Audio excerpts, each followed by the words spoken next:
London, 1854. The grand spires of St. George's Church reached toward the heavens on what should have been the most joyous day of Sophia Baskerville's life. The golden light of early autumn filtered through the stained glass windows, casting a kaleidoscope of colours across her ivory silk gown. The pews were filled with the cream of London society, titled "Ladies with their feathered hats and gentlemen in their finest morning coats, all whispering in anticipation." Sophia stood at the entrance, her gloved hand trembling slightly on her father's arm.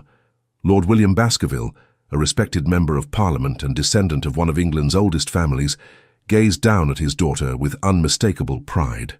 "You are a vision, my dear," he whispered, his voice thick with emotion. "The Duke is a fortunate man indeed." A small smile graced Sophia's lips, though her stomach fluttered with nerves. 6 months had passed since Charles Norfolk, the most sought-after bachelor in London, had surprised everyone by proposing to her during the midwinter ball at Pembroke House. The memory still made her heart race, how he had led her to the moonlit terrace, dropped to one knee and promised her eternal devotion. "I shall love you until my dying breath, Miss Baskerville," he had vowed, his handsome face illuminated by moonlight. "You have brought light into my world of endless social obligations. Say you will be my Duchess." The orchestra began the wedding march, and Sophia took a deep breath. This was the moment she had dreamed of since she was a girl. To marry for love, not merely for advantage, as was common in their circle. She began her walk down the aisle, her eyes fixed on the altar where Charles should have been waiting. The first whispers reached her ears when she was halfway down the nave. "Where is the Duke? Has anyone seen Norfolk this morning? This is most irregular." Sophia faltered, her steps slowing as she reached the front of the church. The vicar stood alone, his expression a mixture of confusion and growing concern. The Duke's best man, Lord Haverford, approached her father, whispering urgently in his ear. The minutes stretched painfully as the congregation's murmurs grew louder. Lord Baskerville's face hardened into a mask of controlled fury as he turned to Sophia. "My child," he said quietly, "it appears the Duke is indisposed." The blood drained from Sophia's face as the terrible truth dawned on her. Charles was not coming. There would be no wedding today. In the front pew, the Dowager Duchess of Norfolk, Charles's formidable mother, rose with glacial dignity. "This is outrageous," she declared, loud enough for those nearby to hear. "My son would never—" Her words were cut short by the arrival of a breathless footman who handed Lord Haverford a sealed note. The man's face fell as he read it, and when he looked up at Sophia, his expression was one of genuine pity. "Miss Baskerville," he said, bowing stiffly, "the Duke sends his regrets. He finds himself unable to proceed with the ceremony." A collective gasp rippled through the church. Sophia stood frozen, her bouquet of white roses and lilies hanging limply from her trembling fingers. The humiliation burned like fire in her veins, worse than any physical pain she had ever known. "Take me home," she whispered to her father. "Please, father, take me home." As Lord Baskerville led his daughter back down the aisle, the whispers followed them like shadows. Poor dear girl. What could have possessed Norfolk? Her reputation will never recover. Among the sea of pitying and curious faces, one pair of eyes watched with particular intensity. From his position near the back of the church, Ralph Percy, the Duke of Northumberland, observed the unfolding disaster with a mixture of disgust and unexpected sympathy. Known for his avoidance of matrimony and society's endless matchmaking schemes, Ralph had attended only out of obligation to his late father's friendship with the Baskervilles. Now, as he watched Sophia walk past with her head held high despite the tears streaming down her pale cheeks, something stirred within him, a feeling of admiration for her dignity in the face of such cruel humiliation. "Despicable," he muttered to himself, "utterly despicable." His companion, Lord James Blackwood, nodded in agreement. Norfolk always was a scoundrel beneath that charming exterior. Poor Miss Baskerville. Her season is effectively over. No one will speak of anything else for months. Ralph's eyes narrowed as he watched Sophia disappear through the church doors. "She deserves better than this farce," he said, more to himself than to James. Far better.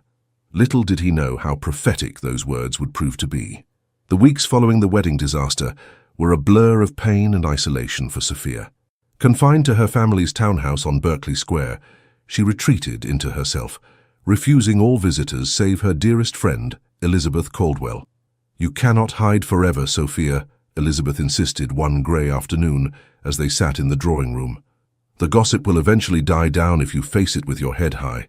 Sophia gazed out at the rain-soaked gardens. You did not see their faces, Lizzie.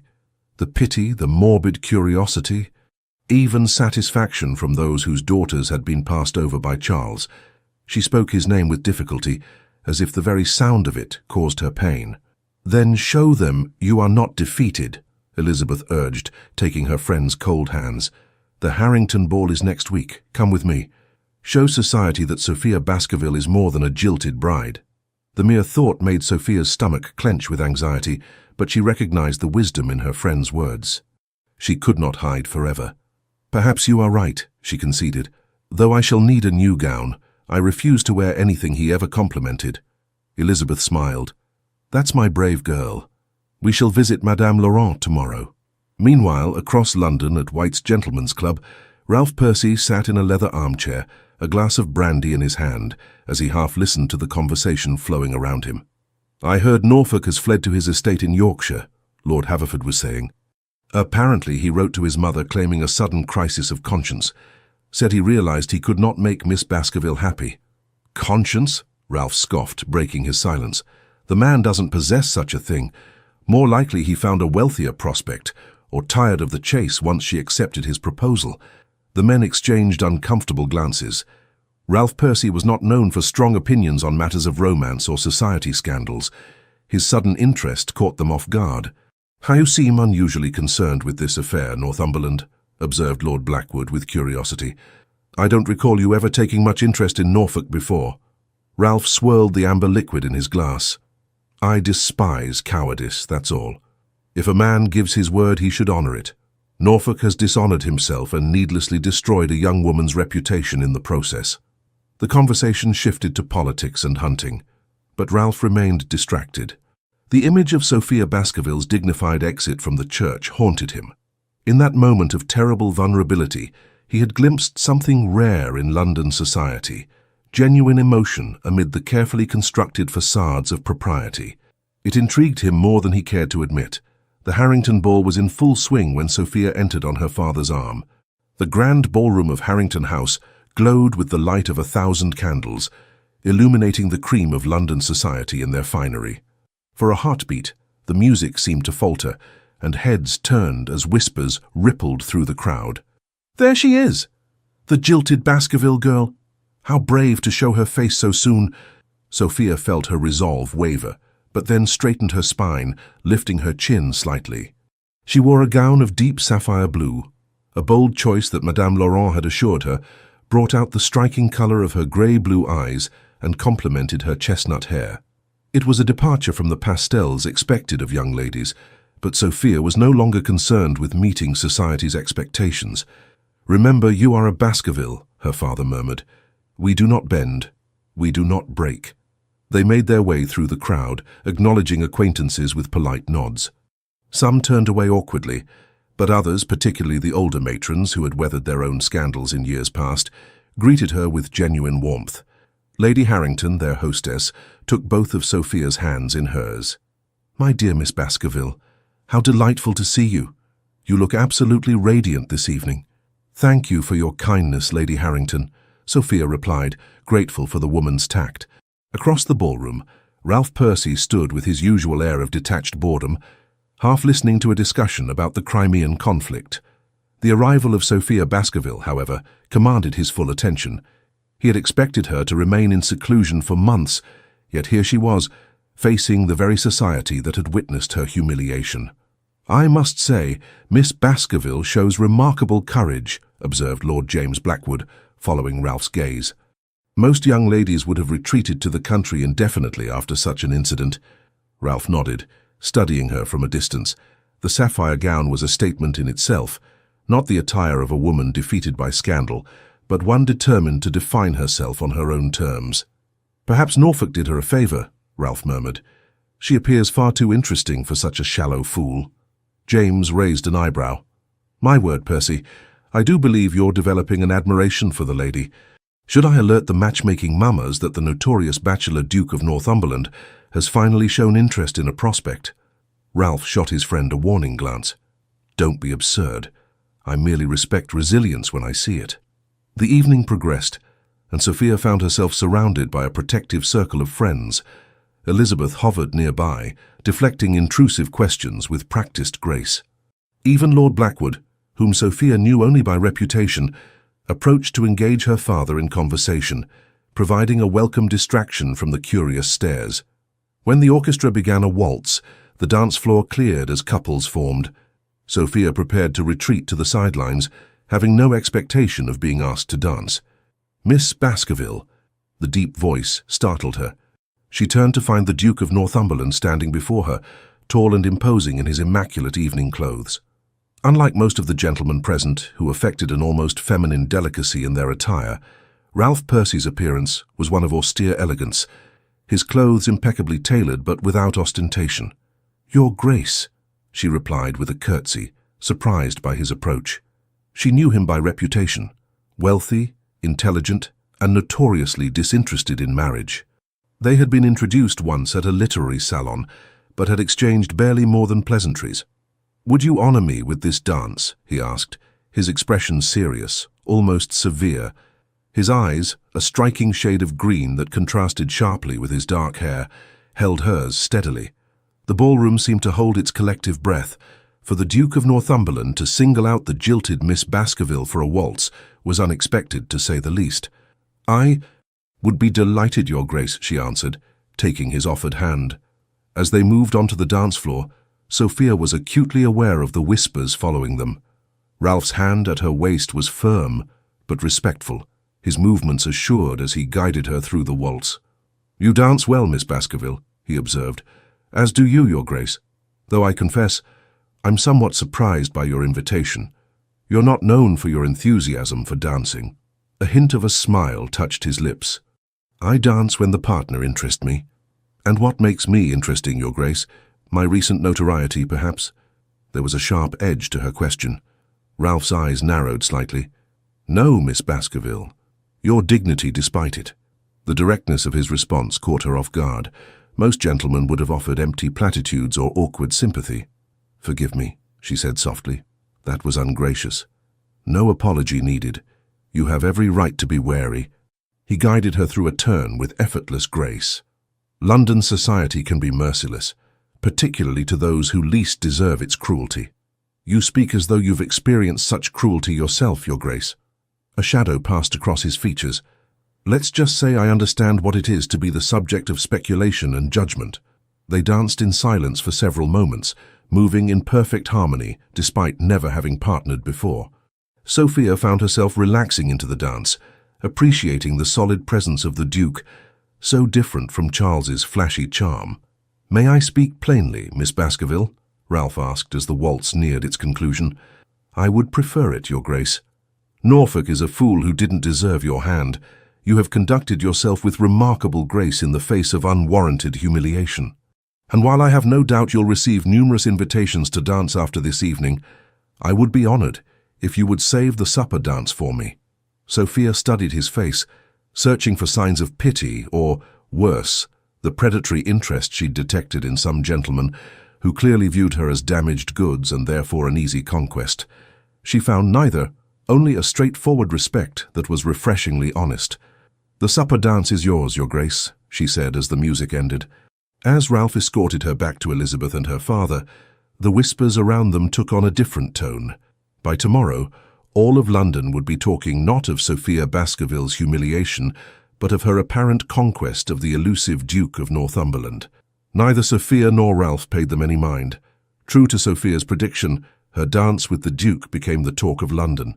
Over the following weeks, she gradually re-entered society, finding that Ralph Percy's apparent interest had transformed her from an object of pity to one of fascination. They encountered each other regularly at soirées, literary discussions, and gallery openings.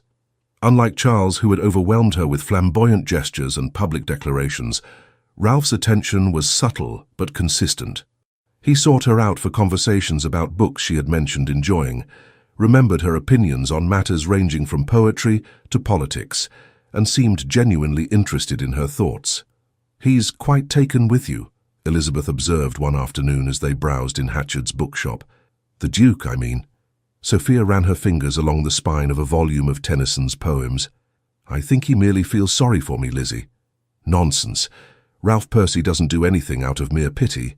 He's far too practical for such sentimentality. Elizabeth lowered her voice. They say he swore off marriage after some tragedy in his youth. No one knows the details, but his mother was American, a Boston heiress, and there are whispers about a scandal involving her family. Gossip, nothing more, Sophia replied, though her curiosity was piqued. Besides, I have no interest in marriage. Once was enough. You weren't actually married, dear. No, but I was close enough to see the abyss, Sophia said with forced lightness. I prefer my independence. Yet later that week, when Ralph invited her to ride with him in Hyde Park, properly chaperoned, of course, she accepted without hesitation. Something about his company made her feel both challenged and at ease, a paradoxical combination that intrigued her more than she cared to admit.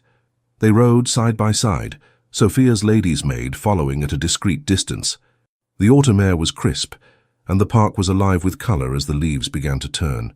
You ride exceptionally well, Ralph commented, admiring her confident seat and control of her spirited mare. My father believes women should be accomplished in more than just watercolours and the pianoforte, she replied. He taught me himself when I was just a girl. A progressive viewpoint. I share it. He glanced at her profile. My mother was an excellent horsewoman. She said it gave her freedom when society offered few other forms of it to women. Sophia's interest was piqued by this rare mention of his family. Your mother sounds like she was a remarkable woman. A shadow crossed his face. She was. She died when I was 15, consumption. My father followed 3 years later. I sometimes think it was from grief as much as illness. I'm sorry, Sophia said softly. My own mother passed when I was 12. It changes you, doesn't it? To lose a parent so young. Ralph nodded, understanding passing between them. It forces one to grow up rather quickly. They rode in companionable silence for a while, the rhythm of the horses' hooves a soothing backdrop to their thoughts. Miss Baskerville, Ralph said eventually, would you and your father do me the honour of dining at Northumberland House tomorrow evening? A small gathering, just a few friends and relations. My aunt, Lady Eleanor, is visiting from Bath and has expressed a wish to meet you. The invitation was significant. A private dinner at his home, with family present, represented a more serious interest than their public encounters thus far. We would be delighted, Your Grace, Sophia replied, her heart beating a little faster despite her determination to guard it. What neither of them noticed was the solitary rider watching them from a grove of trees nearby, a man whose handsome features were marred by a scowl of displeasure. Charles Norfolk had returned to London, and he was not pleased by what he found. Northumberland House stood as one of London's last great aristocratic town palaces, its grand facade overlooking the Thames at Charing Cross. As Sophia and her father were ushered through its imposing entrance hall, she couldn't help but compare it to the Norfolk residence she had once expected to call home. Where the latter had been ostentatious in its displays of wealth, Ralph's ancestral home possessed a dignified elegance that spoke of centuries of quiet power. The small dinner party was already assembled in the drawing room, a carefully selected group that included Lord James Blackwood and his wife, a renowned historian from Oxford, Ralph's elderly aunt, Lady Eleanor, and a few other distinguished guests.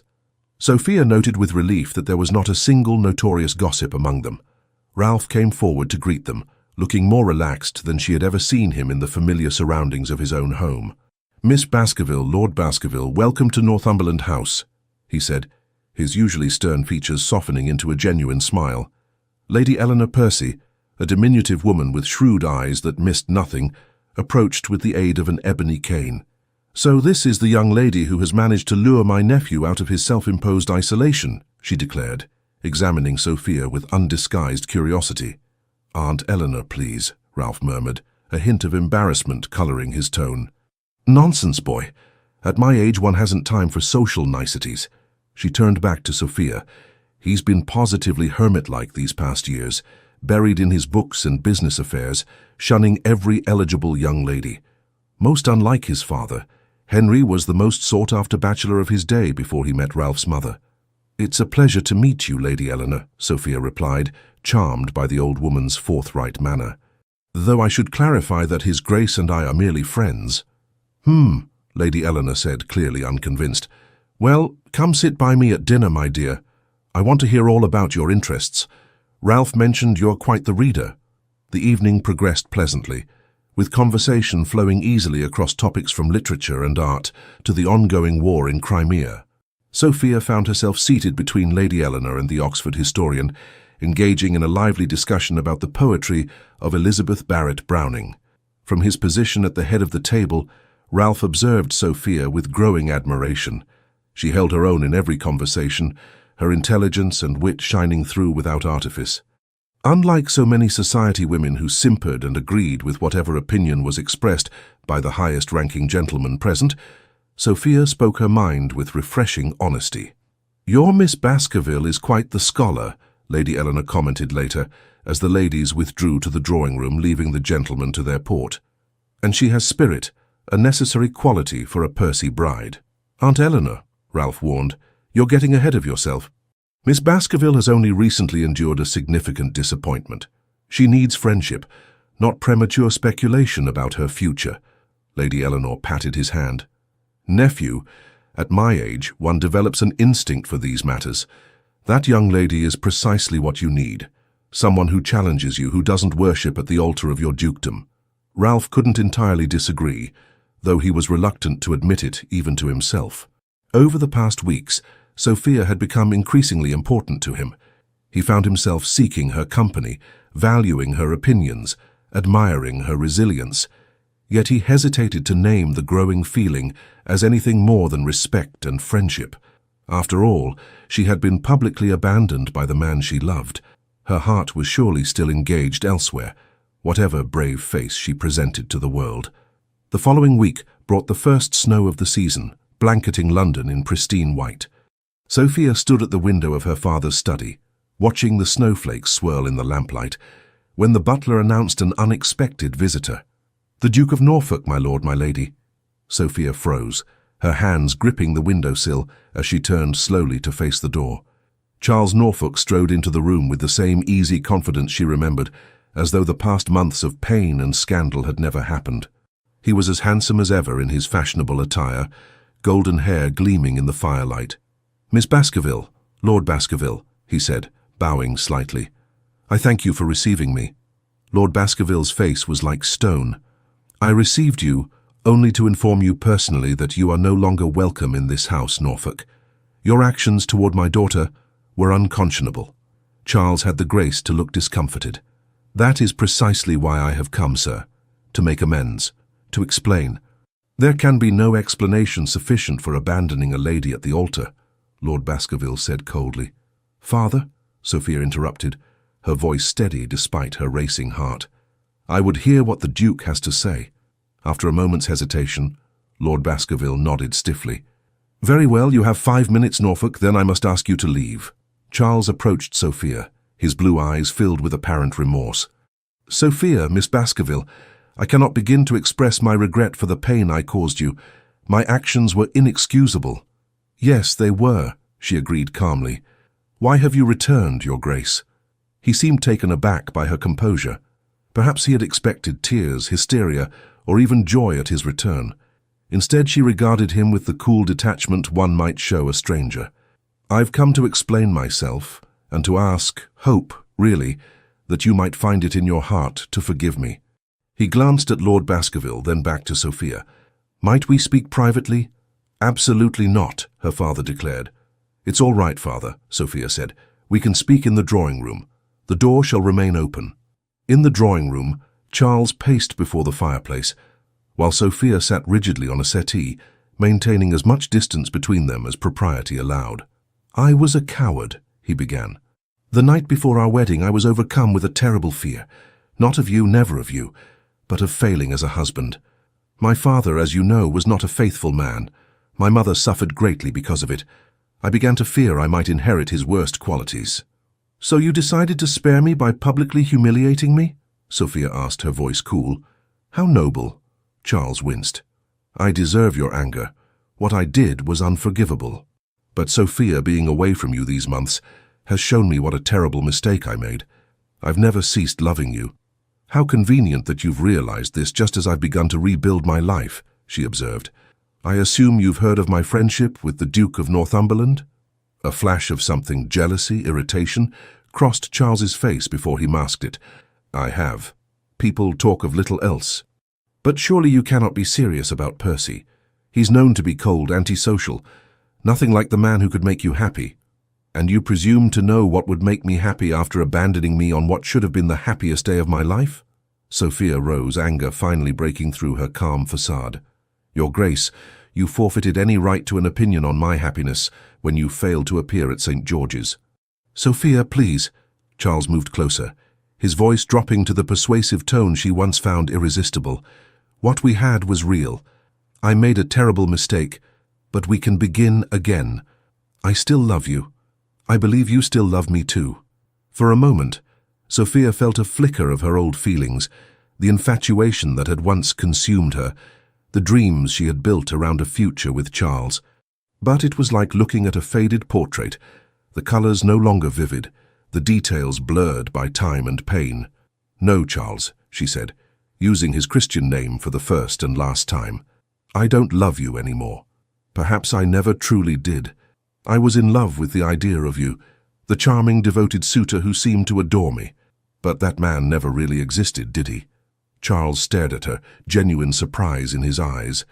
He had clearly expected her to fall gratefully into his arms, overjoyed at his return. This is Percy's influence, he said, a harder edge entering his voice. He's turned you against me. Ralph, His Grace, has done nothing of the sort, Sophia replied. He has simply shown me what true respect looks like. Now I think you should leave.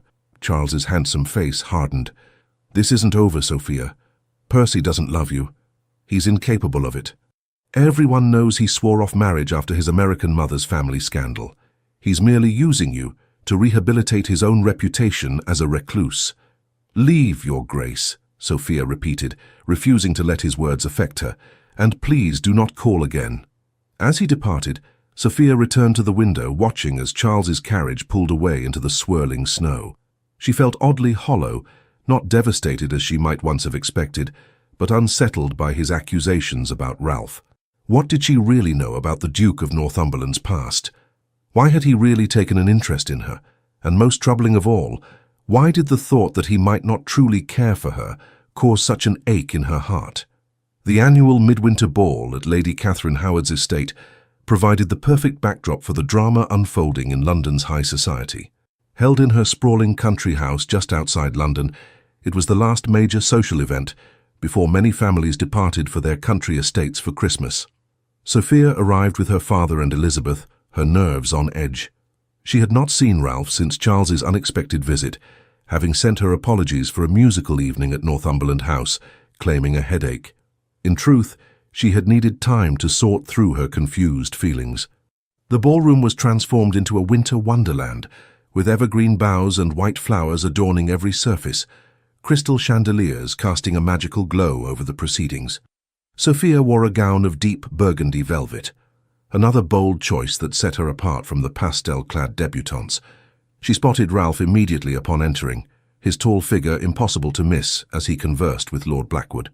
As if sensing her presence, he looked up, their eyes meeting across the crowded room. Something in his expression, relief perhaps, made her heart flutter. Before she could make her way to him, however, a familiar voice spoke from behind her. You look ravishing in burgundy, Miss Baskerville, always so distinctive in your choices. Charles Norfolk stood there, resplendent in evening attire, a calculated smile on his handsome face. Though he addressed Sophia, his gaze was fixed on Ralph across the room, making his intentions clear. He wanted to be seen speaking with her. Your Grace, she acknowledged coolly. I'm surprised to see you here. Lady Catherine is my godmother, he replied smoothly. She insisted I attend. May I say how lovely you look this evening? You may not, Sophia replied, her patience wearing thin. I believe I made my feelings clear during your call. Now if you'll excuse me, one dance, Charles pressed, lowering his voice. For old time's sake, surely you can grant me that small courtesy. The lady appears disinclined to dance with you, Norfolk, came Ralph's deep voice as he approached. I suggest you respect her wishes. Charles turned, his smile never wavering though his eyes hardened. "Percy, how good to see you again. I was just reminiscing with Miss Baskerville about happier times." "Indeed." Ralph's expression remained impassive, but Sophia noticed the tension in his jaw. "Miss Baskerville, I believe you promised me the first waltz." "I did," she agreed, grateful for his timely intervention. She placed her hand on his offered arm, turning away from Charles without another word. As Ralph led her to the dance floor, she whispered, "Thank you for the rescue." "No rescue necessary.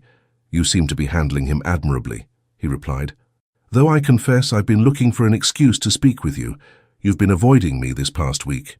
The music began and they moved together in perfect harmony as they had that first night at the Harrington Ball. "I needed time to think," Sophia admitted. "Charles paid me a visit." Ralph's hand tightened slightly at her waist. "I see. Has he come to his senses and realized what a fool he was?" "Something like that. He claims to still love me, to want to begin again." She studied Ralph's face for his reaction. "And what did you tell him?"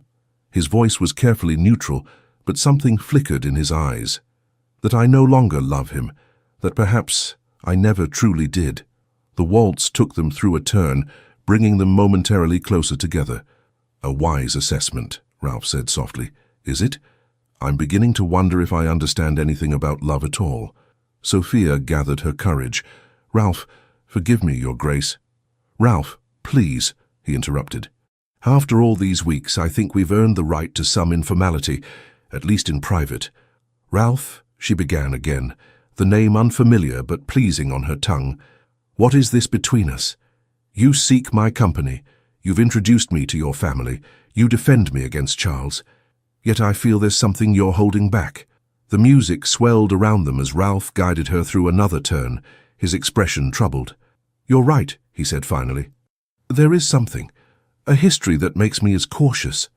"Charles mentioned a scandal involving your mother's family," Sophia said hesitantly. "He implied it was why you avoid marriage." Ralph's face darkened. "Norfolk should be more careful with his insinuations." "Is it true?" He sighed. "Partially. My mother was indeed American, the daughter of a wealthy Boston merchant. My father scandalized his family by choosing her over the English heiress they had selected. But that's not why I've avoided matrimony." "Then why?" The waltz was ending, forcing them to pause their conversation as they joined in the applause for the orchestra. "Not here," Ralph said, glancing around at the curious eyes watching them. "Would you walk with me in the conservatory? Your friend Miss Caldwell can chaperone." Once in the relative privacy of Lady Catherine's magnificent conservatory, with Elizabeth discreetly lingering among the exotic plants within sight but out of earshot, Ralph and Sophia stopped beside a gurgling fountain surrounded by winter blooms. "My reluctance stems not from my mother's origins, but from what I witnessed in her marriage," Ralph began, his voice low. "My father loved her deeply, but the ton never fully accepted her. She was constantly scrutinized, her every word and action judged by impossible standards. The happiness they found together came at a great cost to her. She suffered for marrying into the aristocracy," Sophia said, understanding dawning. "Yes, and I swore I would never subject someone I cared for to such treatment." He turned to face her fully. "Then I saw you that day at St.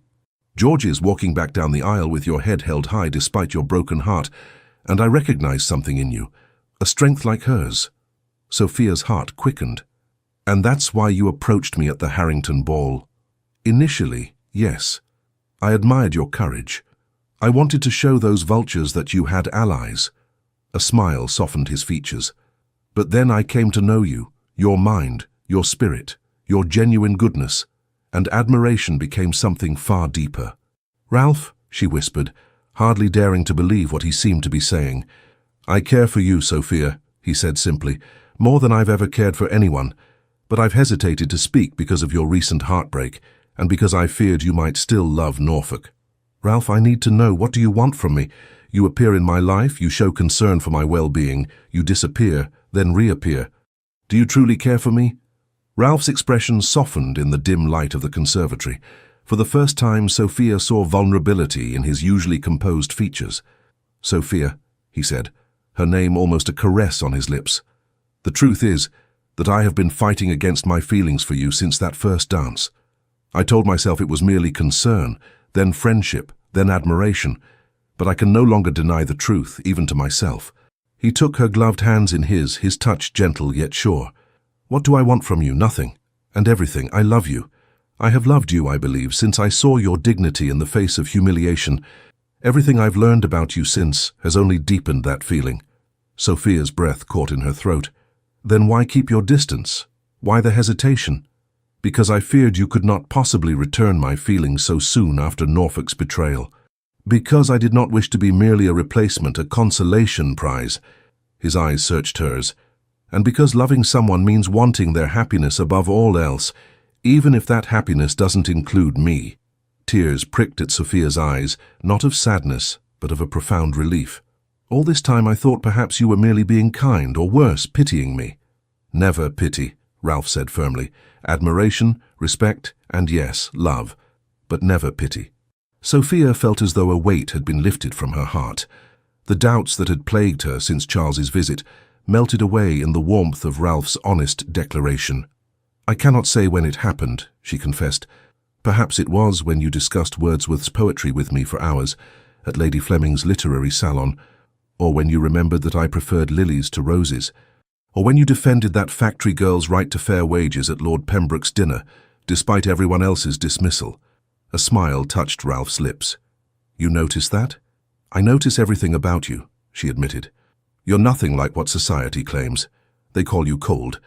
But I've seen the passion with which you fight for what's right. They say you're antisocial, but I've witnessed your kindness to those society overlooks. Only you see me so clearly, he murmured. And only you have seen me, truly seen me, as more than a pretty ornament or a tragic figure. Sophia's voice grew stronger with conviction.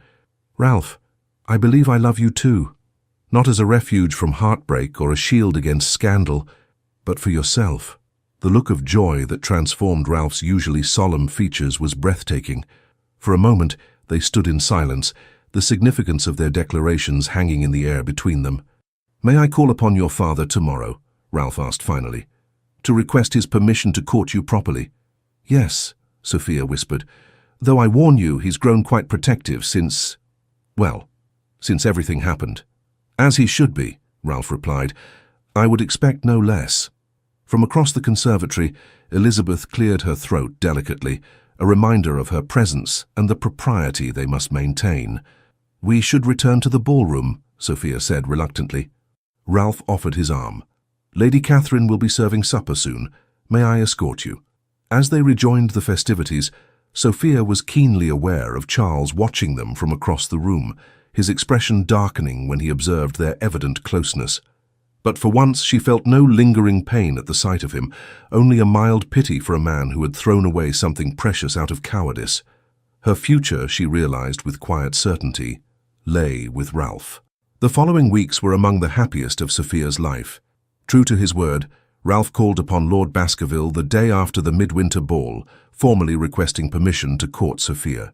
Her father, initially cautious after the Norfolk debacle, was won over by Ralph's straightforward manner and evident sincerity. Their courtship progressed with a natural ease that surprised them both. Unlike the whirlwind romance with Charles, which had been conducted largely in the spotlight of society balls and public gatherings, Sophia and Ralph's relationship deepened through quiet afternoons in his extensive library, long rides in the park, and thoughtful conversations about everything from politics to poetry.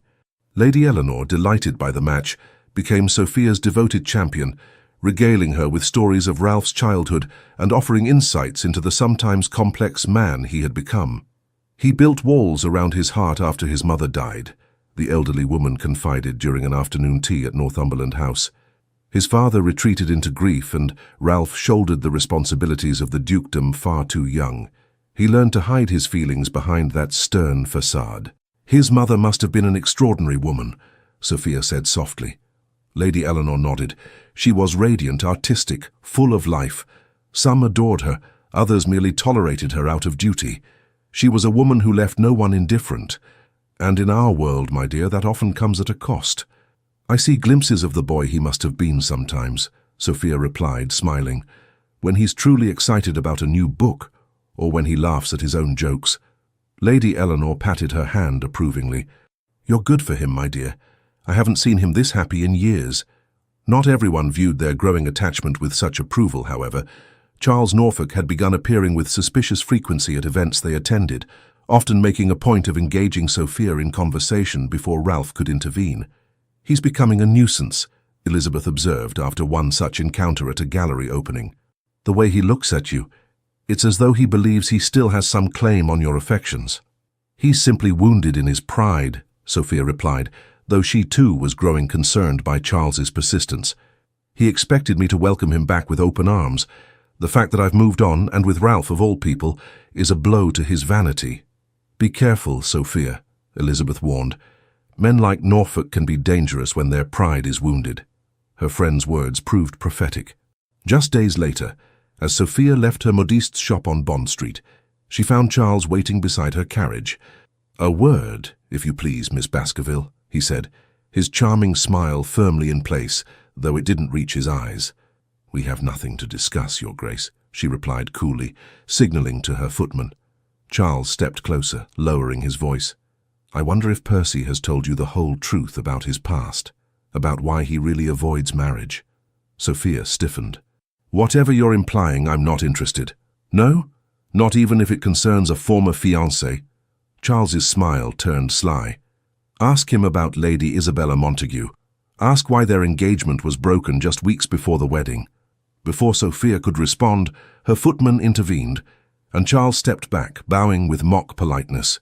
"Good day, Miss Baskerville. Do give my regards to the Duke." Disturbed by the encounter, Sophia debated whether to mention it to Ralph. She trusted him implicitly, yet Charles's insinuation had planted a seed of doubt. Had there been another woman, another broken engagement? That evening, as they sat in the Baskerville drawing-room following dinner, her father dozing discreetly by the fire to provide the required chaperonage, Sophia found herself unable to focus on their discussion of an upcoming exhibition at the Royal Academy. "You're distracted tonight," Ralph observed, studying her with concern. "Is something troubling you?" Sophia hesitated, then decided that honesty had served them well thus far. "I encountered Charles today. He made some implications about your past." Ralph's expression darkened. "I see. What exactly did Norfolk say?" "He mentioned someone named Lady Isabella Montague. He implied there was a broken engagement." A tense silence fell between them. Ralph rose from his seat, walking to the window where he stood gazing out at the gaslit street, his back rigid. "Ralph?" Sophia's voice was soft, uncertain. When he turned back to her, his expression was pained. "I should have told you. I was going to tell you. I just wanted to find the right moment." "So it's true?" Sophia asked, her heart sinking. "Partially. There was an Isabella Montague. We were betrothed when I was 23, a match arranged by my father before his death." He returned to his seat, his eyes meeting hers with unflinching honesty. "I did not love her, but I was determined to honor my father's wishes." "What happened?" "2 weeks before the wedding, I discovered she had been conducting an affair with her cousin, a married man, throughout our engagement. When confronted, she admitted she had only accepted my proposal for my title and fortune. She had no intention of being faithful after our marriage." His voice was steady, but Sophia could see the old hurt beneath his composure. "I broke the engagement immediately. Her family was furious. They threatened scandal, demanded compensation. In the end, I paid a substantial sum to keep the matter quiet, not for my sake, but for hers. Despite everything, I did not wish to see her ruined." "That's why you've avoided marriage," Sophia realized, "not just because of your mother's difficulties, but because you were betrayed." Ralph nodded slowly. "I convinced myself I was better off alone. That love was a risk not worth taking." A faint smile touched his lips. "Until you..." Relief flooded through Sophia. "Thank you for telling me the truth. I should have told you sooner," he admitted. "But I feared you might see parallels between my situation and yours with Norfolk, that you might think I approached you out of some misplaced sense of kinship in our shared humiliation." Sophia moved to sit beside him, taking his hand in hers. "Did you?" "No," he said firmly. "I approached you because I saw something extraordinary in you, a strength and dignity that fascinated me from the first moment. The rest, falling in love with you, that was entirely beyond my control." She smiled, squeezing his hand. As it should be. Ralph brought her hand to his lips, pressing a kiss to her gloved fingers. Norfolk told you this to create doubt between us. He's growing desperate. Yes, Sophia agreed. He seems unable to accept that I've moved on. Be careful around him, Ralph warned, his expression grave. I don't trust his motives. Promise me you won't meet with him alone. I promise, she said, though she wondered if his concern was perhaps excessive. Charles was many things, vain, selfish, inconsiderate, but surely not dangerous. It was a promise she would come to regret breaking. February brought bitter winds and heavy snows to London, driving society indoors to the warmth of drawing rooms and ballrooms. For Sophia and Ralph, the enforced intimacy of the winter season only deepened their connection. They established a comfortable routine: literary discussions at the Baskervilles on Tuesdays, musical evenings at Northumberland House on Fridays, and Sunday drives when weather permitted. Society had largely accepted their courtship, with most agreeing that the match made a certain sense. Both were intelligent, well-read, and shared similar values despite their different temperaments. Even Lord Baskerville, initially wary after the Norfolk fiasco, had grown genuinely fond of Ralph, appreciating his forthright nature and evident devotion to Sophia. He's nothing like Norfolk, Lord Baskerville remarked one evening as he and Sophia played chess in his study. No flash, no excessive charm, just substance. Sophia smiled as she moved her knight. That's precisely what draws me to him, father. With Ralph, there's no pretense. What you see is what you get. And what you get is a good man, her father said approvingly. Checkmate, my dear. Sophia laughed, conceding defeat. You've always been the superior strategist. Speaking of strategy, Lord Baskerville said, his tone growing serious as he reset the chess pieces, I received a letter from Norfolk today. Sophia's hand froze above the board. What did he want? To request a private meeting with me. He claims to have information that concerns our family's welfare. Lord Baskerville frowned. I declined, of course. Whatever game he's playing, I want no part of it. He's becoming increasingly persistent, Sophia said, troubled. Last week he sent flowers despite my returning his previous bouquets. Yesterday I received a letter which I burned unread. Perhaps we should inform Percy, her father suggested. Norfolk's behavior borders on harassment. No, Sophia said quickly. Ralph already dislikes Charles intensely. I fear what might happen if he knew the full extent of these attentions. Lord Baskerville studied his daughter with concern. You fear they might duel? Surely not. Such practices are falling out of favor. Not officially, perhaps, but you know as well as I do that men of their rank still occasionally settle matters privately. Sophia shook her head. I won't risk Ralph's safety. Charles will tire of this game eventually. Her father looked unconvinced, but did not press the matter. Very well, but promise me you'll be vigilant. Don't place yourself in situations where Norfolk might corner you alone. I promise, Sophia said, though a sense of unease settled in her stomach. Charles's persistence was beginning to feel less like wounded pride and more like obsession. The occasion of Lady Blackwood's charitable musicale the following week provided a rare opportunity for many of London's prominent families to gather despite the inclement weather. The event, held annually to raise funds for a foundling hospital, was considered one of the more worthwhile social obligations of the season. Sophia arrived with her father and Elizabeth, immediately searching the crowded drawing room for Ralph. She spotted him in conversation with several gentlemen near the pianoforte, his tall figure distinguishable even across the room. He looked up as she entered, their eyes meeting with the immediate connection that had become familiar, yet still thrilled her. He excused himself from his companions and made his way to her side. You look beautiful, he said simply, his admiration evident in his gaze. Sophia wore a gown of deep forest green that complemented her chestnut hair, which was arranged in an elegant chignon adorned with pearl pins, a gift from Ralph. Thank you, she replied, feeling the familiar flutter in her chest at his presence. How long have you been here? An hour or so. James insisted I come early to meet some political associates. He offered his arm. Lady Blackwood has arranged some exceptional talent tonight. The young violinist from Vienna is particularly impressive. As they made their way through the crowd, Sophia noticed Charles Norfolk across the room, deep in conversation with a striking blonde woman she recognized as Lady Helena Rutherford, a young widow known for her beauty and substantial fortune. Charles glanced up, meeting Sophia's gaze with a pointed look, before returning his attention to Lady Helena, bending closer to whisper something that made her laugh. "It seems Norfolk has found new interests," Ralph observed, following her gaze. "Good," Sophia said firmly. "Perhaps now he'll leave me in peace." The musicale began, and for the next hour, the assembled company was treated to performances by several accomplished musicians. During the intermission, Sophia excused herself to visit the ladies' retiring room, promising to meet Ralph by the refreshment table afterward. As she made her way down the hallway, a hand suddenly grasped her elbow, pulling her into a small antechamber. Charles Norfolk stood before her, closing the door partially behind them. "Forgive the dramatics," he said, releasing her arm, "but you've made it impossible to speak with you through conventional means." Sophia stepped back, putting distance between them. "There's a reason for that, Your Grace. I have nothing to say to you." Charles's handsome face hardened. "You haven't even heard what I came to tell you. Whatever it is, I'm not interested."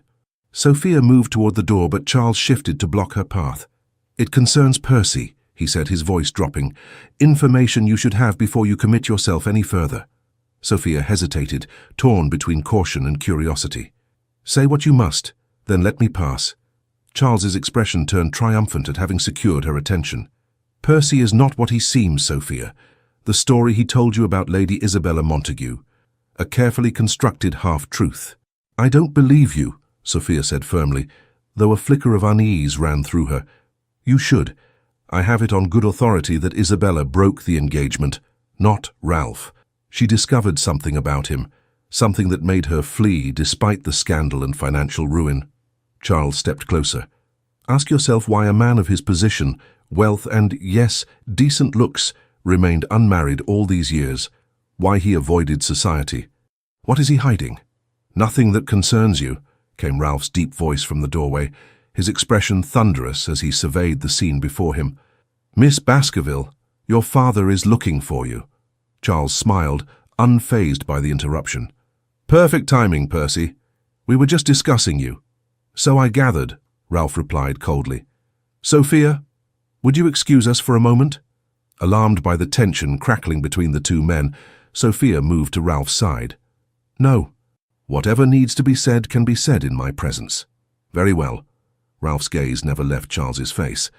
"Norfolk, your attentions to Miss Baskerville have become inappropriate. They will cease immediately." Charles's smile widened. "Or what precisely? Will you challenge me to a duel, Percy? How medieval of you. Besides, I was merely providing information I thought Miss Baskerville should have before she makes a grave mistake." "The only mistake would be giving any credence to your insinuations," Ralph responded, his voice dangerously controlled. "Your wounded pride doesn't entitle you to harass Miss Baskerville or spread falsehoods about me." "Falsehoods? Interesting choice of word," Charles said silkily. "Perhaps Miss Baskerville should ask you about the real scandal involving your mother's family. Not her American origins, but what happened after she married your father." Ralph went very still. "Careful, Norfolk." "Why? Afraid the truth might emerge?" Charles's expression hardened. "How your mother's nervous condition required frequent rest cures at private asylums. How the servants were instructed never to leave her alone with sharp objects. The whispers that such instability often runs in families." Sophia gasped, looking at Ralph, whose face had gone pale with fury. "That's enough," she said sharply to Charles. "You've said quite enough." "Have I? I'm only concerned for your welfare, Sophia." Charles's voice dripped with false sincerity. "After all, Percy here might seem stable and reliable now, but what of the future? What might lurk beneath that controlled exterior? What might your children inherit?" Ralph moved so quickly that neither Sophia nor Charles had time to react. In an instant, he had Charles by the lapels, pushing him against the wall. "You will never speak of my mother again," Ralph said, his voice barely above a whisper, yet more frightening than if he had shouted. "You will never approach Miss Baskerville. You will leave London, or I swear, by everything I hold sacred, you will regret it." "Ralph," Sophia said urgently, touching his arm, "please, he's not worth it." For a moment she feared Ralph wouldn't release him. Then, with visible effort, he stepped back, straightening his coat. "My apologies, Sophia," he said quietly. "That was unforgivable. Charles adjusted his clothing, a triumphant gleam in his eyes despite his physical disadvantage. As you can see, Miss Baskerville, the Duke of Northumberland has quite a temper beneath that cold exterior. Perhaps now you'll reconsider. Get out, Sophia interrupted, her voice shaking with anger. Get out before I call for the footman to remove you. Something in her expression must have convinced Charles that he had pushed too far. He bowed mockingly. As you wish. But remember my warnings when his true nature reveals itself. With that he departed, leaving Sophia and Ralph alone in the small antechamber. Ralph, Sophia began, reaching for his hand. What he said about your mother was partially true, Ralph admitted, his expression haunted. My mother did suffer from melancholia. After my birth it worsened. There were episodes, periods when she needed specialized care. Sophia squeezed his hand. That doesn't change anything between us. Doesn't it? He looked at her directly, his green eyes troubled. Norfolk was right about one thing. Such conditions can sometimes be inherited. It's one of the reasons I hesitated to pursue marriage. The fear that I might pass on such suffering. Ralph, Sophia said firmly, many people suffer from periods of melancholia without it defining their entire lives. Your mother was by all accounts a remarkable woman who raised an extraordinary son. Whatever difficulties she faced do not diminish that legacy, nor do they predict your future or that of our children. She blushed slightly at the implication, but held his gaze steadily. You truly believe that? He asked, vulnerability evident in his voice. I do. We all have shadows in our family histories, Ralph. What matters is how we face them, how we support each other through them. She smiled gently. Besides, I'm rather stubborn. If you ever showed signs of withdrawing into melancholy, I would simply have to drag you back to the light. A hint of a smile touched his lips. You would, wouldn't you? Without hesitation, she promised. Now, shall we return to the musicale before my father sends out a search party? Ralph hesitated. There's something I need to ask you first, Sophia. Something I've been considering for some time, though I had planned a more romantic setting. Her heart quickened as he took both her hands in his. Yes? These past months have been the happiest of my life. You've brought joy, warmth and purpose where there was only duty and solitude. His voice was steady, though she could feel a slight tremor in his hands. I love you more than I ever thought possible to love another person.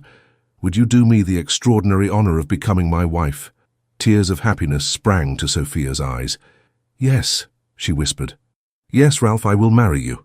He drew her gently into his arms, their lips meeting in a kiss that, while modest by modern standards, sealed their commitment to one another with tender promise.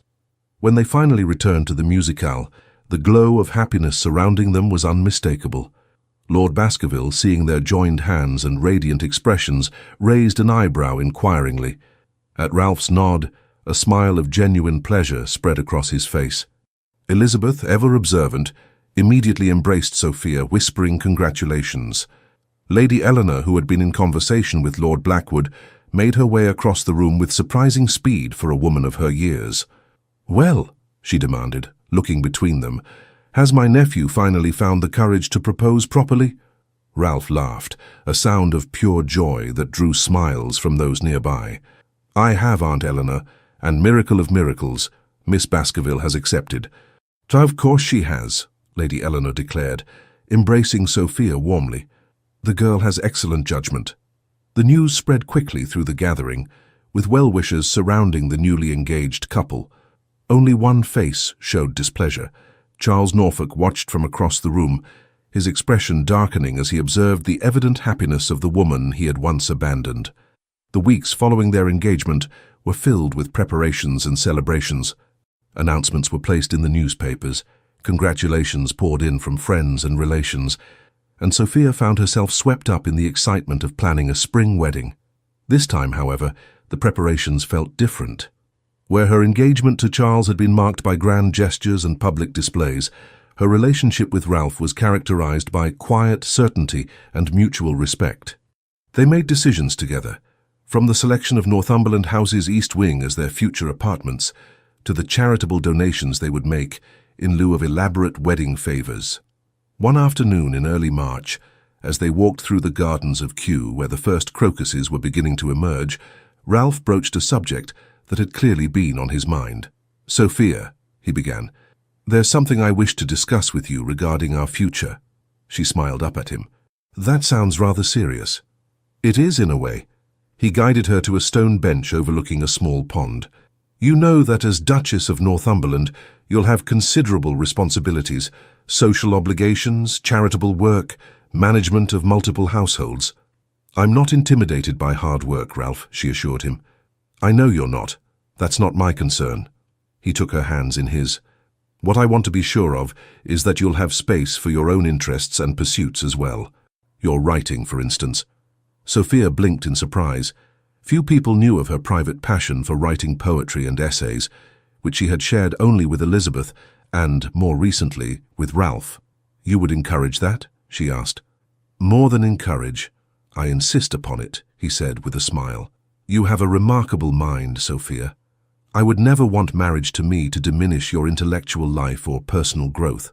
Tears pricked at her eyes. "Do you know how unusual that perspective is among men of your station?" "Perhaps," he acknowledged, "but I've seen what happens when a woman's spirit is constrained by convention and expectation.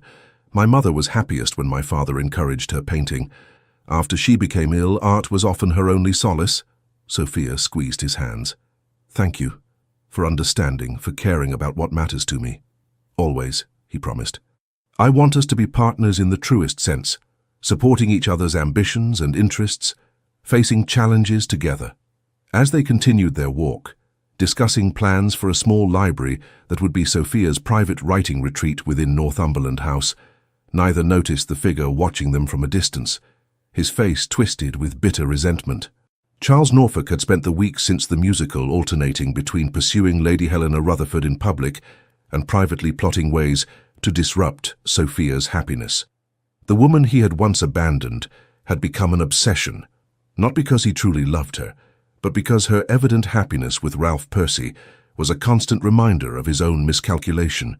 He had expected her to pine for him, to welcome him back with gratitude when he deigned to return.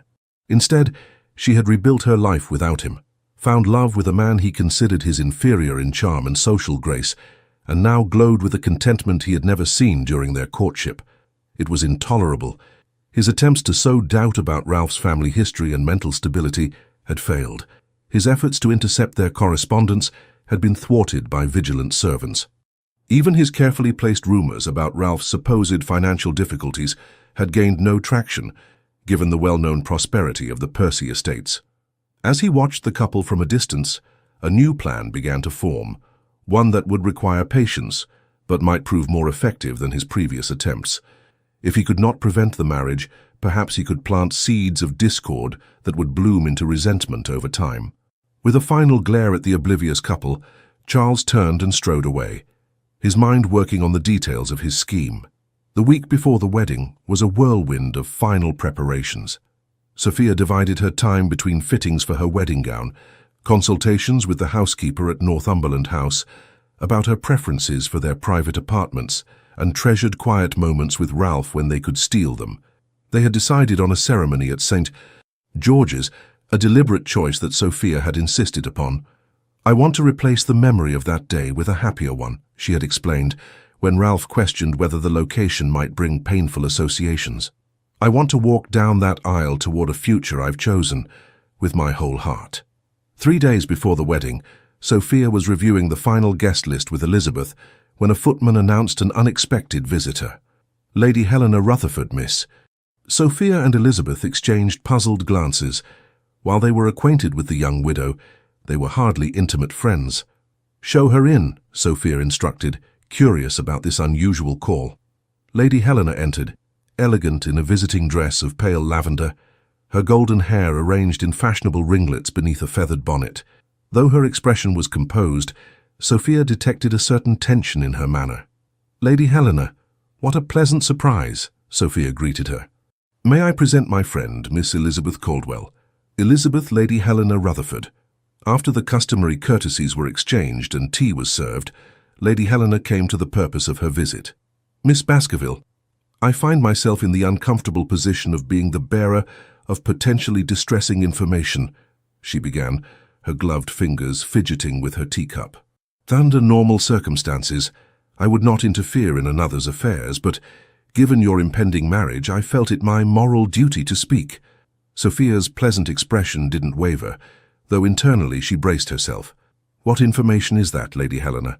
It concerns the Duke of Norfolk. Lady Helena hesitated.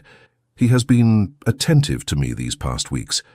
I initially found his interest flattering, but gradually realized his attention was not entirely sincere. I'm sorry to hear that, Sophia said carefully, but I fail to see how this concerns me. My connection with the Duke ended some time ago. Yes, but that is precisely the issue. Lady Helena leaned forward, lowering her voice, though only Elizabeth was present to overhear. In an unguarded moment, after perhaps too much champagne at Lady Harewood's supper, he confessed that his pursuit of me was largely motivated by a desire to make you jealous. He spoke of you in a manner I found disturbing, possessive, obsessive even. Elizabeth's eyes widened, but Sophia maintained her composure. I appreciate your concern, Lady Helena, but Charles Norfolk's feelings are of no consequence to me now. There's more, Lady Helena continued, clearly uncomfortable but determined. He spoke of plans to disrupt your wedding to the Duke of Northumberland. He was not specific, but the intensity of his animosity toward your Grace's fiancé was alarming. Now Sophia's calm facade cracked slightly. He threatened Ralph? Not explicitly, Lady Helena clarified, but he made comments about saving you from a terrible mistake and revealing Percy's true nature before it was too late. I feared he might cause a scene at the ceremony or worse. Sophia exchanged a troubled glance with Elizabeth. Thank you for bringing this to my attention, Lady Helena. It was most courageous of you. I owed it to you as a fellow woman, Lady Helena replied, rising to take her leave. The Duke can be very charming when he wishes, but there is something unbalanced in his fixation on you. Please be careful and perhaps alert your fiancé to the potential for disruption. After Lady Helena departed, Elizabeth turned to Sophia, her expression grave. You must tell Ralph immediately. If Norfolk is planning something, and cause a confrontation days before our wedding, Sophia shook her head. No, I'll inform my father and ensure that the church security is increased. Charles may be behaving irrationally, but he's not foolish enough to create a public scandal that would damage his own reputation. Elizabeth looked unconvinced. Sophia, you've always been too willing to see the best in people. Norfolk has already demonstrated he's capable of shocking behavior. Who abandons a bride at the altar? I know, Sophia sighed, but I truly believe he's more interested in unsettling me than causing actual harm. His pride was wounded when I didn't welcome him back with open arms. Once Ralph and I are married, he'll have to accept the reality and move on. Elizabeth reluctantly agreed not to mention Lady Helena's warning to Ralph, though she insisted on informing Lord Baskerville. He, in turn, arranged for additional footmen to be present at the church, a precaution that would prove both necessary and insufficient. The morning of the wedding dawned clear and bright, a perfect early spring day with blossoms beginning to appear on the trees lining Berkeley Square. Unlike the nervous anticipation that had preceded her almost wedding to Charles, Sophia felt a calm certainty as her maid helped her dress for the ceremony. Her gown was a masterpiece of restrained elegance, ivory silk with delicate embroidery of lilies of the valley along the hem and bodice, a tribute to Ralph's first gift to her. Her veil, secured with the pearl pins he had given her, fell in soft folds around her face and shoulders. You look like an angel, Miss Sophia, her maid whispered, stepping back to admire her handiwork. Elizabeth, serving as her bridesmaid, entered the room and gasped in delight. Oh, Sophia, Ralph will be speechless. As the carriage carried them toward St. George's, Sophia's thoughts turned to the journey that had brought her here. From the devastation of that terrible day last autumn to the profound happiness she now felt, she had emerged stronger, wiser, more certain of herself and what she truly wanted in a partner. The church was filled with guests, the murmur of their conversations audible as Sophia waited in the antechamber with her father. This time there was no anxious checking of timepieces, no worried whispers about the groom's whereabouts. Through a small window, Sophia could see Ralph already waiting at the altar, tall and distinguished in his formal attire, James Blackwood at his side as best man. "Ready, my dear?" Lord Baskerville asked, offering his arm with a proud smile. "More than ready, father," Sophia replied, her heart full. The familiar notes of the wedding march began, and they started their procession down the aisle. Unlike her previous journey to the altar, Sophia kept her gaze fixed on Ralph, whose expression as he watched her approach was one of undisguised love and wonder. They reached the altar, and Lord Baskerville placed Sophia's hand in Ralph's, a gesture that symbolized not only the giving of a bride, but the entrusting of his beloved daughter to a man he had come to respect deeply.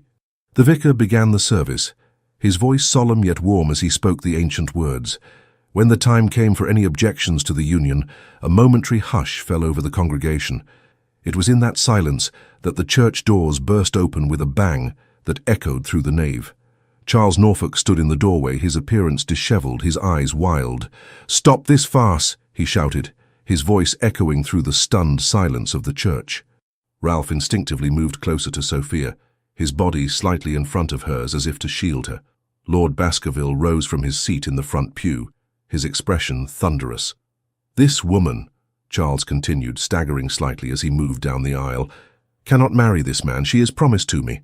Whispers rippled through the congregation as footmen moved to intercept Charles, who evaded them with surprising agility. "Norfolk," Ralph said, his voice low but carrying in the hushed church, "you are not welcome here. Leave now while you still have some dignity intact." Charles laughed, a bitter sound devoid of humor. "Dignity? You speak to me of dignity, Percy?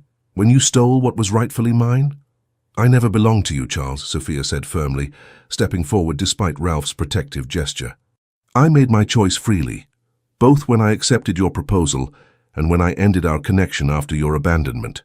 "Abandonment?" Charles's face contorted with a mixture of rage and something like desperation.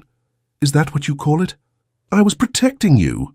Lord Baskerville had reached them now, positioning himself between the couple and the intruder. "That's quite enough, Norfolk. You're clearly not in your right mind. Allow my men to escort you out before this becomes an even greater embarrassment for you." Two footmen flanked Charles, but he shook them off violently. "You don't understand," he insisted, his gaze fixed on Sophia. "I had to test you, to be sure you truly loved me enough to forgive anything, don't you see? It was a test of your devotion." A collective gasp went through the assembly at this shocking revelation. Sophia felt Ralph tense beside her, but she placed a restraining hand on his arm. "A test," she repeated, her voice steady despite her shock. "You shattered my heart and humiliated me publicly as a test." "Yes," Charles exclaimed, as if this explanation made perfect sense. "A duchess must be steadfast, unshakable in her loyalty. When I returned, you should have welcomed me back. Instead, you turned to him." He gestured contemptuously toward Ralph. Sophia stared at the man she had once thought she loved, seeing him truly for perhaps the first time. Not the charming, dashing suitor who had swept her off her feet, but a deeply insecure, controlling man whose handsome exterior masked a twisted soul. "Charles," she said quietly, "you need help. This behavior is not rational. Please, allow Lord Blackwood to take you home before you cause yourself further embarrassment." James Blackwood had indeed stepped forward, his expression a mixture of pity and disgust as he addressed his former friend. "Come, Norfolk, this has gone far enough." For a moment it seemed Charles might allow himself to be led away. Then his gaze fell on Ralph's hand, still protectively holding Sophia's, and something in him snapped. "No!" he shouted. "I won't let you have her."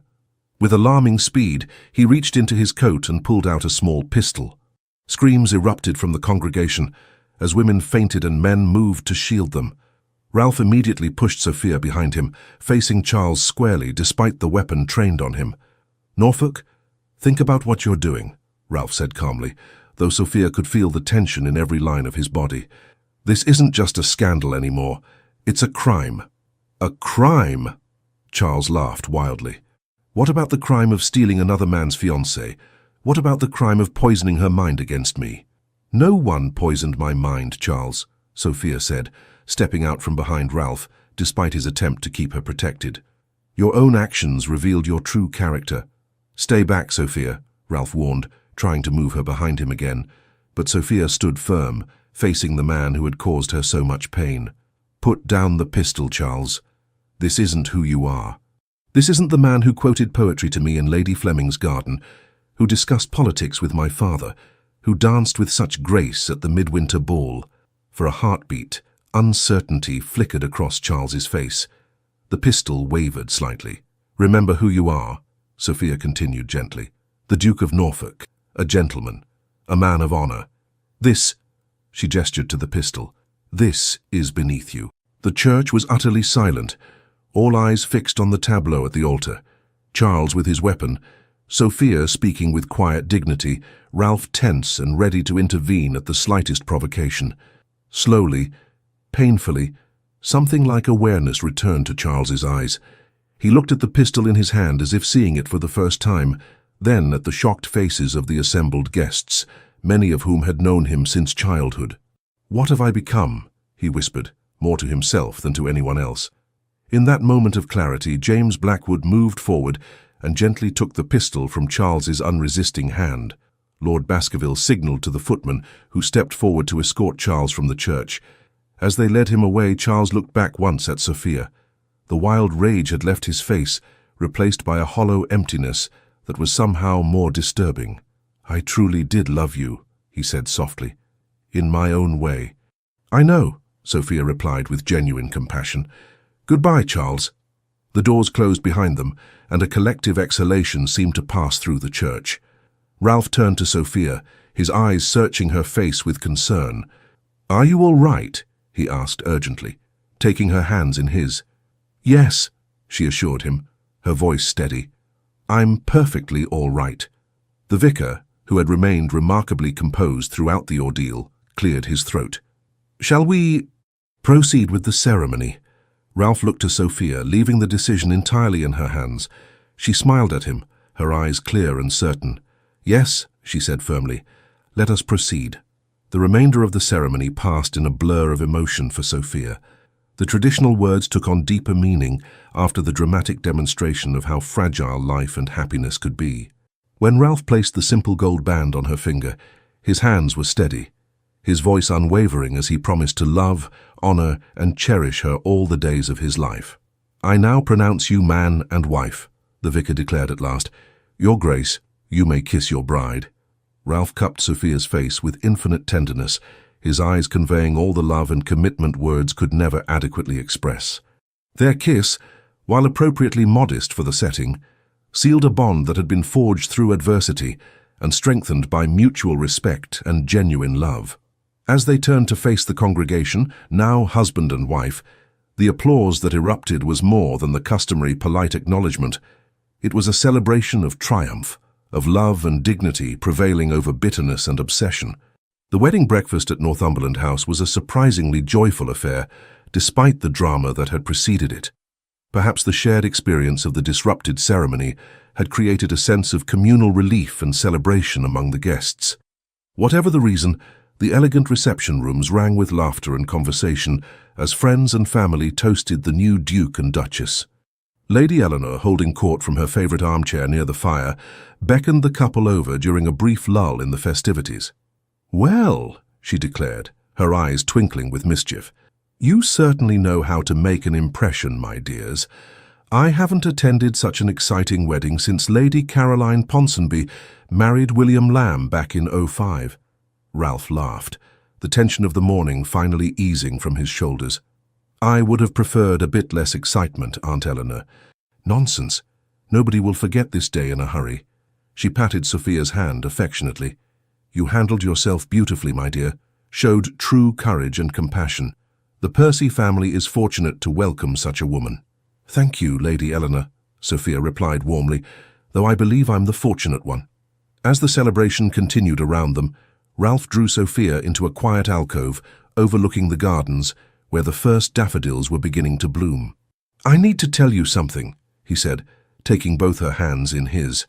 "When Norfolk pulled that pistol, I've never been more terrified in my life, not for myself, but for you. The thought of losing you." He shook his head, unable to complete the sentence.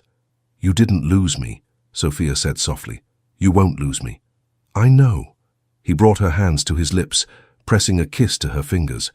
"But it made me realize how precious this is, what we've found together. I promise you, Sophia, I will spend every day of our lives cherishing this gift." "As will I," she whispered, her heart full to bursting, "every single day." From across the room, Elizabeth watched her friend's happiness with satisfaction. Beside her, Lord James Blackwood sipped his champagne thoughtfully. "A dramatic beginning to their marriage," he observed. "But the right beginning," Elizabeth replied. "They've already weathered a storm together. That bodes well for their future, I think." "Indeed," James hesitated, then added, "I've arranged for Norfolk to be taken to his estate in Yorkshire. His mother will join him there. The family physician believes he's suffering from a nervous affliction brought on by excessive drinking and, perhaps, an unbalanced mind." Elizabeth nodded soberly. "It's for the best. I hope he finds peace there, away from society and temptation." "As do I." James glanced at her profile, admiring her compassion even for a man who had caused her dear friend such pain. "Miss Caldwell, might I be bold enough to request your company for a drive in the park tomorrow afternoon? The weather promises to be fine." A faint blush coloured Elizabeth's cheeks. "I would be delighted, Lord Blackwood." Across the room, Lord Baskerville observed all these interactions with quiet satisfaction. Though he would miss his daughter terribly, he could not have wished for a better match for her than Ralph Percy, a man who valued her mind as well as her beauty, who treated her as an equal partner rather than a possession. As the afternoon waned and the time approached for the newlyweds to depart for Percy's country estate in Northumberland, where they would spend their honeymoon, Sophia sought out her father for a private moment. "Are you happy, father?" she asked as they stood together in his familiar study, where she had spent so many hours reading by the fire while he worked at his desk. "The question, my dear," he replied, his eyes misty with emotion, "is whether you are happy." Sophia smiled, her face radiant with joy. "Happier than I ever imagined possible. Ralph is everything I could wish for in a husband. Kind, intelligent, honourable, and he loves me for myself, not for some idealized version of me. Then I too am happy." He embraced her warmly. "Your mother would be so proud of the woman you've become, Sophia. As am I." The journey north to Alnwick Castle, the Percy family's ancestral seat in Northumberland, took several days by private carriage. As they travelled farther from London, Sophia felt the last of the tension from recent events melting away, replaced by a growing excitement about the future that awaited her. Ralph proved to be an attentive and considerate husband, ensuring her comfort at each posting inn where they stopped for the night, engaging her in thoughtful conversation about books and ideas during the long hours on the road, and sharing stories of his childhood visits to the castle that would now be their summer residence. "It's quite different from London," he warned, as they neared their destination on the fourth day. "Wilder, more rugged. The winds off the North Sea can be fierce, and the local people speak with an accent you might find challenging at first." "It sounds wonderful," Sophia said sincerely. "I've always loved wild places. My father took me to the Lake District once when I was a girl, and I've never forgotten the majesty of those mountains and lakes." Ralph smiled, relieved by her enthusiasm. "There's something liberating about being away from the constraints of London society, isn't there? Here we can truly be ourselves." "Is that why you spent so much time here after what happened with Lady Isabella?" Sophia asked hesitantly. Though they had discussed his broken engagement before, there had been little opportunity for deeper conversation about its impact on him. Ralph nodded thoughtfully.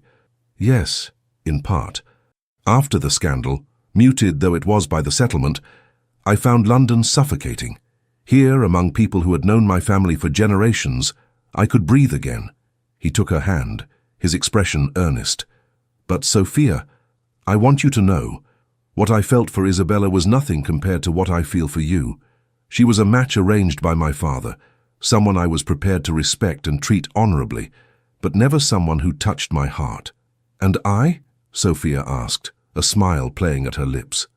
"You," Ralph said, bringing her hand to his heart, "have thoroughly captured my heart, my mind and my soul. You are my partner in every sense, the woman I've waited for all my life without even realizing I was waiting." Their carriage crested a hill, and suddenly Alnwick Castle came into view, a magnificent medieval fortress rising majestically above the surrounding countryside, its stone walls golden in the late afternoon sun. "Oh, Ralph," Sophia breathed, awestruck by the sight. "It's like something from a fairy tale." "Welcome home, Duchess," he said softly, his eyes warm with love. As the carriage approached the castle, servants lined the driveway to welcome their duke and his new bride. The housekeeper, Mrs. Harrison, who had known Ralph since he was a boy, stepped forward to greet them as they alighted. "Your Grace, welcome back," she said warmly, curtsying to Ralph before turning to Sophia with genuine warmth. "And welcome to you, Your Grace. All is prepared as you requested." The next hours were a whirlwind of introductions, as Sophia met the principal servants and was shown through the main rooms of the castle.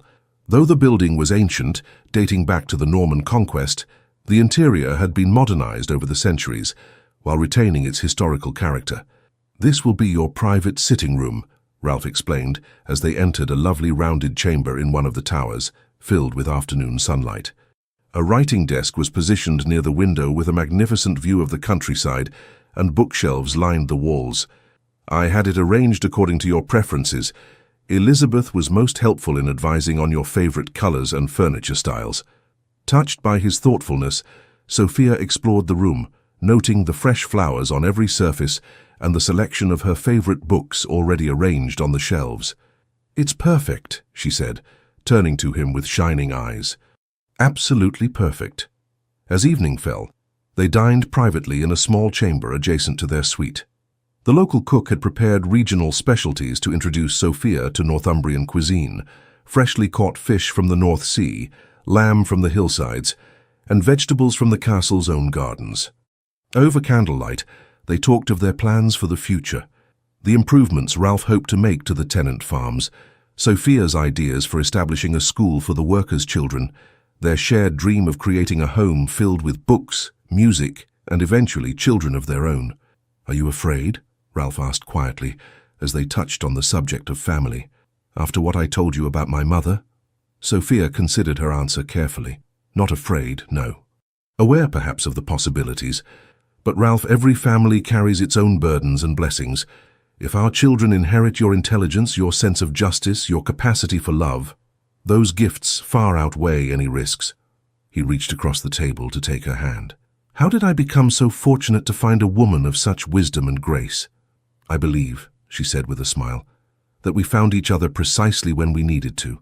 After I thought all my dreams had shattered, you showed me that sometimes what looks like an ending is merely the beginning of something far more beautiful than we could have imagined."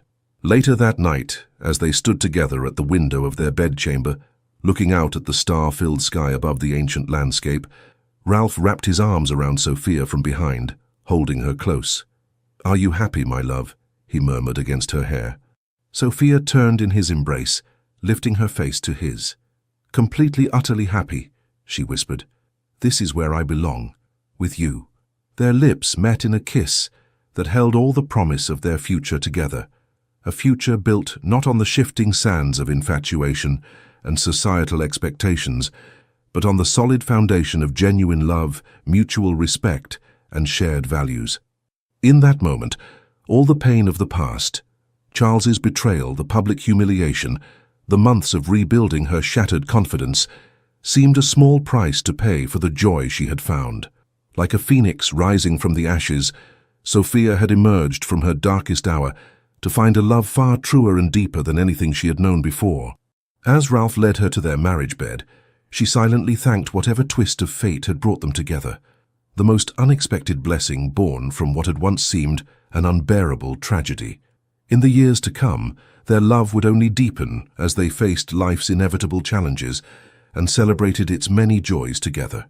The scandal that had once defined Sophia in London society's eyes would fade to a distant memory, overshadowed by her reputation as a respected duchess, a passionate advocate for education, and Ralph's beloved partner in all things. And when 2 years later, they welcomed their first child, a daughter with Ralph's green eyes and Sophia's chestnut hair, the circle of love that had begun in the aftermath of heartbreak would widen to embrace a new generation, proving once again that sometimes the most beautiful chapters of our lives begin when we have the courage to turn the page on disappointment and open our hearts to unexpected joy. The end. Dear listener, the clock ticks past midnight as you've journeyed with Sophia from abandonment to triumph. I wonder, did you recognize something of yourself in her story?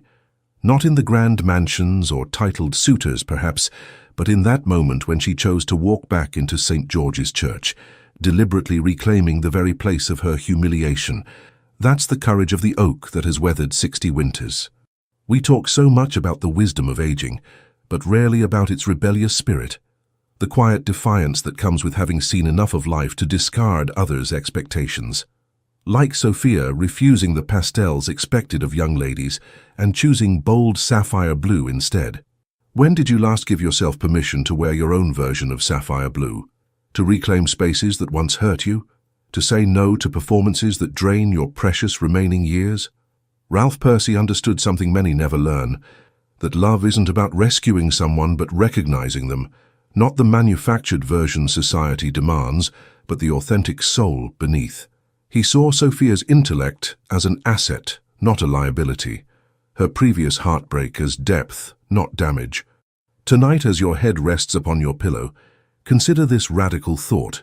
What if the losses you've weathered, or the disappointments you've survived, haven't diminished your value, but transformed you into someone magnificent? Not despite these experiences, but because of them. The young worry about making mistakes. At your age, perhaps you've discovered the liberating truth that most mistakes aren't fatal. They're simply doorways to unexpected gardens. Your heart has beaten more than 2 billion times to keep you here, reading these words. That alone is a miracle worthy of celebration. Not just survival, but presence. The extraordinary gift of continuing to write new chapters when society expects only epilogues. May your dreams tonight be as bold as Sophia's burgundy gown at the midwinter ball, unapologetically vivid, refreshingly authentic, and entirely yours. With humble gratitude for your seasoned spirit. Legends of the Fall Team. Thank you so much for staying with us until the end. We hope this story of courage, love, and unexpected redemption touched your heart as deeply as it touched ours. If it moved you, please like, comment, and share it with someone who needs a little hope today. And most importantly, subscribe to our channel from the bottom of our hearts so we can keep bringing you more stories full of emotion, romance, and life-changing turns. At the very end of this video, another story suggestion will appear. Click and be surprised by another deeply emotional tale from our channel. With love, the Legends of the Fall Team.